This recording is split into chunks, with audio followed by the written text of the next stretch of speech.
Hablaremos de la importancia de la cabeza y también de historias extrañas protagonizadas por una cabeza. Comencemos diciendo que muchas comunidades consideraban sagrada la cabeza. Los siameses, sin ir más lejos, creían que en la cabeza residía el Quan, que era el espíritu guardián. Por ese motivo debía ser protegida la cabeza de cualquier clase de daños. El Quan era sensible respecto a la honra y podía sentirse ofendido si la cabeza donde residía era tocada por un extraño. Era un espíritu bien susceptible. Los camboyanos pensaban que era un insulto mortal, en consecuencia, que les tocaran la cabeza. A mí no me toques la cabeza, habrá oído usted alguna vez, eran camboyanos. Muchos se preocupaban por no entrar jamás en sitios donde podía haber cualquier cosa colgando sobre su cabeza, por ejemplo la espada de Damocles. Aún el camboyano más humilde no consentía en vivir en el piso bajo de una casa, justamente porque consideraban que los paseos de los vecinos de los pisos superiores constituían ofensas continuas a su dignidad. Y a cada rato les tocaban el timbre para desafiarlos a pelear. En Java, con B corta, la gente nunca llevaba sombrero.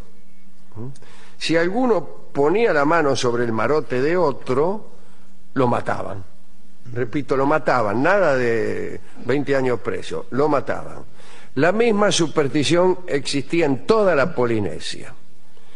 En las Islas Marquesas, tocar la coronilla era sacrílego. Al hijo de un gran sacerdote de estas islas se lo había visto rodar por el suelo pidiendo la muerte, porque alguien le había arrojado unas pocas gotas de agua sobre la cabeza. Y bueno, es comprensible. No, ¿cómo comprensible, señor? Ni siquiera el padre tenía permitido pasar por la cabeza, la mano por la cabeza de su hijo dormido. Mirá vos.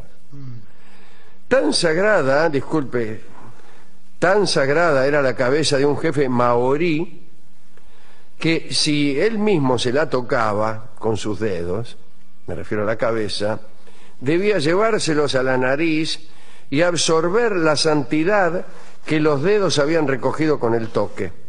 El mismo jefe maorí u otro tampoco podía soplar el fuego con su boca porque el aliento era también sagrado. Bueno, si empezamos a sacralizar y sacralizar, a lo último no podemos hacer nada, no podemos.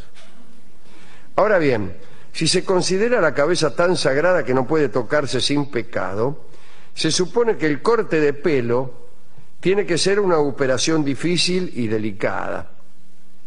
Entonces, hay que decir que se presentaban peligros de dos clases cuando un jefe con cabeza sagrada se lo cortaba.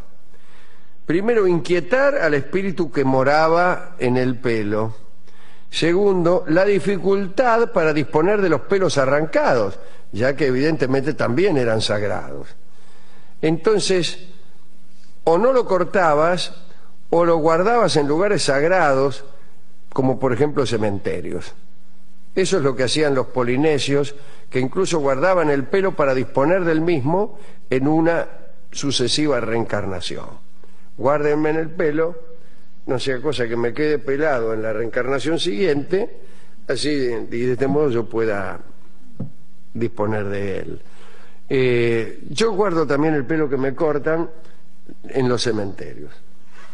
Sí, pero... Me voy a la Chacarita cada vez que me corto el pelo y entierro allí el pelo para que no caiga en manos de los magos. ¿Y lo entierra siempre en el mismo lugar? No, en otro orden de cosas. En cuanto a cabezas extrañas, que es casi otro asunto, ¿no? Comenzaremos por la mitología griega. Famosa fue la cabeza de Orfeo, que como sabemos fue el poeta y músico más famoso de todos los tiempos. Apolo le había regalado una lira y las musas le habían enseñado a tocar de tal modo que encantaba a las fieras y además hacía que los árboles y las rocas se movieran de sus lugares para seguir el sonido de su música.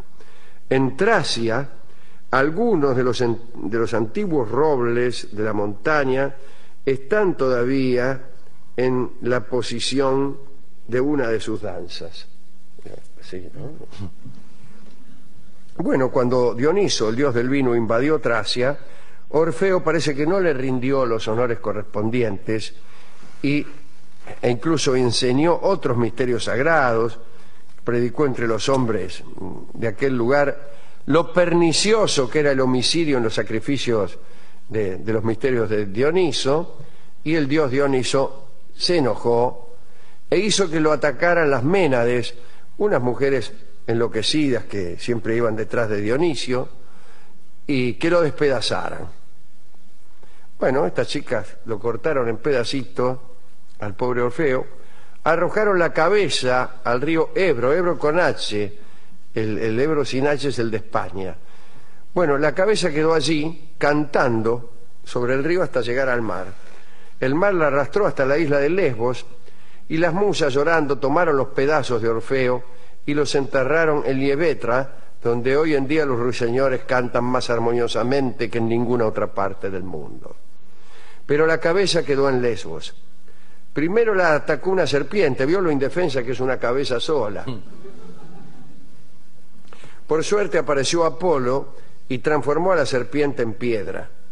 Esta cabeza de Orfeo la guardaron en una cueva de Antisas para preservarla de las lluvias y de los niños.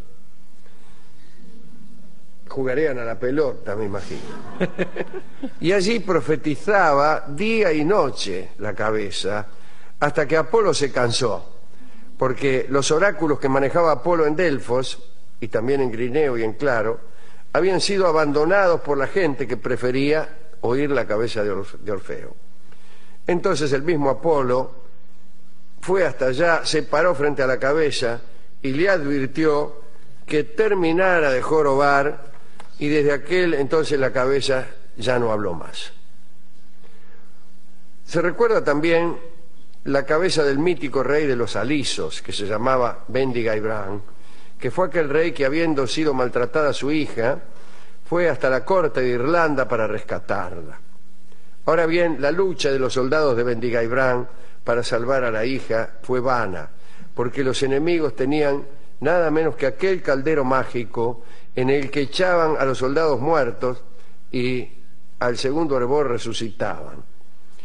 El caso es que el propio Bendigaibran fue herido con una flecha venenosa y pidió a sus hombres que lo decapitaran y que enterraran su cabeza en ese lugar con el rostro enfrentado hacia los soldados enemigos. Allí, dijo, mi cabeza será tan agradable compañía como cuando estaba posada en mis hombros. Entonces, los compañeros, un poco estufados por aquel pedido, le cortaron la cabeza, mitad para que se dejara jorobar, no veo cómo es. Procedieron como él había indicado y efectivamente, desde aquel día la cabeza canta melodiosamente junto a la roca de Harlech. Recuérdese la historia del pobre Polícrito. Era un etolio que se había casado con una muchacha, ¿cierto? Una muchacha de Locros, aunque solo pudo estar junto a ella 3 noches, porque antes de la 4ª noche Polícrito se murió. Al cabo de 9 meses, su viuda dio a luz un hijo que poseía a la vez el sexo masculino y el femenino. Asustada, imagínense, la pobre mujer llevó la criatura a la plaza del mercado, donde estaba el pueblo reunido. Todos opinaron que se trataba de una maldición divina y que lo conveniente era llevarse a la madre y al monstruoso hijo más allá de las fronteras del país. Todo eso opinaron las piadosas gentes del mercado. En ese momento apareció nada menos que el finado Polícrito, vestido de negro, y reclamó al hijo. Dijo, momento, etcétera. Como el pueblo asustado, se asustó el pueblo, vacilaba en acceder a su ruego, el fantasma tomó al niño, lo despedazó, se lo comió y solo dejó la cabeza y después se fue. Para sorpresa de todos, bueno, si alguna sorpresa quedaba, La cabeza del niño, que había rodado por el suelo, como suele ocurrir cuando uno se come el resto del cuerpo, se puso a profetizar. Prohibió a los habitantes que visitaran el oráculo de Delfos, predijo que habría una guerra y finalmente pidió que no la enterrasen, me refiero a la cabeza, sino que la depositaran en un lugar soleado. Imagínate, los vecinos de aquel lugar no ganaban para sustos. Y así, de cara al sol, en una llanura de Etolia, aún permanece la cabeza del hijo del finado Polícrito. La última historia es de Voltaire. Parece que en la Italia medieval un ermitaño llamado Pascual, ¿qué tal, Pascual?, conocía a un vecino llamado Jacobelo, que era muy rico. En las conversaciones que el ermitaño tenía con el rico, le hablaba sobre crucifijos, santos milagrosos, y Jacobelo llegó a convencerse de que las estatuas de los santos a veces dirigen la palabra a los mortales. Y un día Pascual le dijo que estaba esperando recibir de Roma una cabeza de muerto que el Papa le había regalado. Al parecer, esta cabeza hablaba como hablan los árboles de Dodona. 4 días más tarde, el ermitaño le dijo que fuera a un lugar determinado en el que había guardado aquella cabeza y que tratara de hablar con ella, que iba a ver cómo la cabeza le hablaba.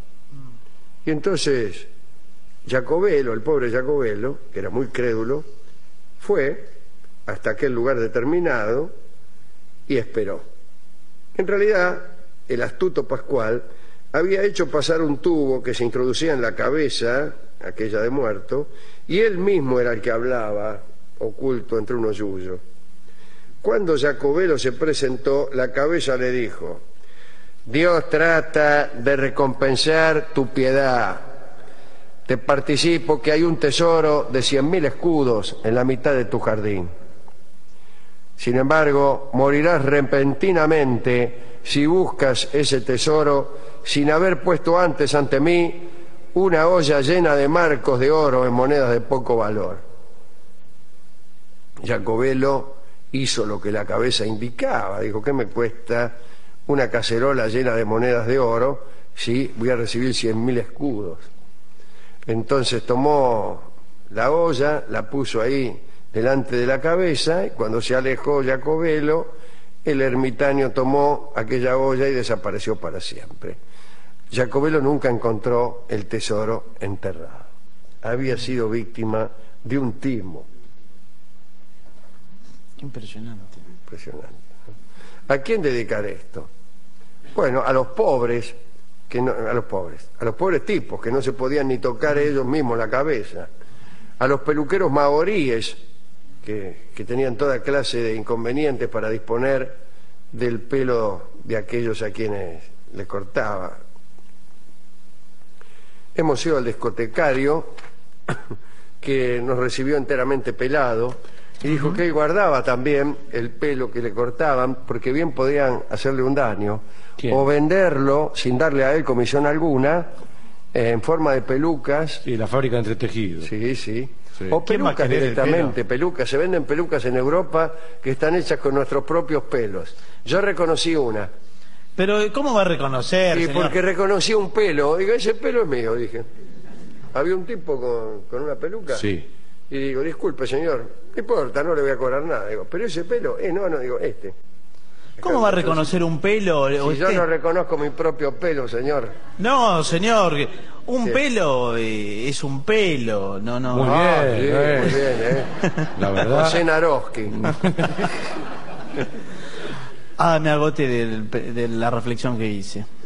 Bien. ¿Le dio Bueno, algo el discotecario o no? ¿O habló solamente? me del dio pelo? por una cabeza, que es lo que te da siempre Claro. que hablamos de cabeza. Es verdad. Le hemos pedido otros, pero no los tenía.